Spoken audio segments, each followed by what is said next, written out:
پاکستان یو ډېر تجربه ټیم دی، یو عجیبه غونډه خاصیت دی چې کله ته دې ټیم نه امید ساتي نو همیشه لپاره به ډېر ډساپوینټډ کوي او خفه کوي به دي، خو چې کله ته دا ټیم اګنور کوي او ځان پې نانګاره کوي نو داسې کمال به وکړي چې خلک به حیران کړي. پوره 22 کاله بعد په 2002 کې پاکستان د آسټریلیا نه په آسټریلیا کې سیریز ګټلی، خو پوره 22 کاله بعد نن د محمد رضوان په کپتانی کې پاکستان شکست ورکو آسټریلیا ته په آسټریلیا کې، او دغه سیریز یې په خپل نوم باندې کړ. زما په خیال سره پاکستان واحد یو داسې ټیم دی چې آسټریلیا ته یې 2 ځل شکست ورکړی دی په خپل هوم ګراوند کې، او سیریز یې ګټلی دی. ډېره زیاته خوشحالۍ خبره ده د محمد رضوان کپتانی چې کوم دی هغه بختوره ثابته شوله د پاکستان دپاره، او ډېره زیاته زبردسته بریا. د پاکستان ټیم په هر لحاظ سره ښه بیلنس دی، ښه مضبوط دی، بالینګ ډپارټمنټ هم ښه مضبوط دی، ښه سترانګ دی.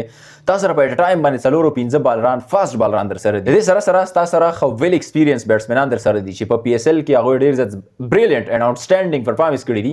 هغلته کې انټرنیشنلي سطح باندې به بار بار فلاپ کېدل.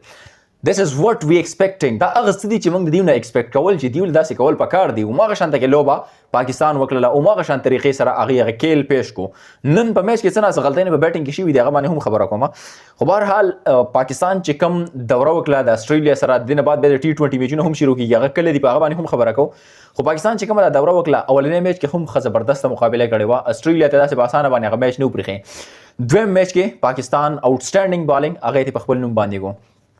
دریم میچ هم آوټسټینډینګ بالینګ او دغه سکور 141 رنز ټارګټ و، پاکستان په خپل نوم باندې کو ډېر زیات په اسانه طریقې سره. دغه شان شیزونه موږ ایکسپیکټ کول د پاکستان د ټیم د پلیرانو نه، دا کله چې د تماشایانو یا مطلب د شایقینو یا د کرکټ مینوالو په امید سره هغه ټیم نه ځي نو خامخا ډساپوینټډ شي، خامخا هغه زړه مات شي. نو په هغې په بنیاد باندې هغوی بیا کرټیسزم هم کوي، په تا باندې به تنقید هم کوي. دغه ټول شیزونه بیا په دې کې راځي، ځکه چې لکه ولې ستا په کوم ډپارټمنټ کې کمی دی او د څه د وجې کمی دی، هر قسم فیسیلیټیز هر قسم شیز اویلیبل دی خپل ټیم ته، نو بیا ولې تاسو دغه میچ نشئ ګټلی.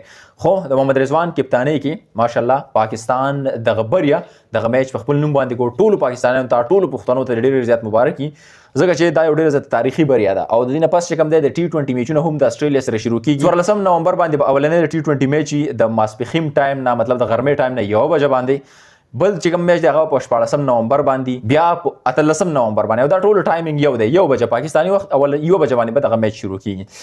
نو میچونه په الحال را روان دي، او موږ چې د پاکستان ټیم نه څه ایکسپیکټ کوو چې هغه امید سره هغې دغه کامیابۍ ترلاسه کړي. خپله رایه را سره کمنټ کې شامل کړئ، انشاءالله ملاویږي نوې ویډیو کې. تر هغه دمه الله اجازه، د الله په امان.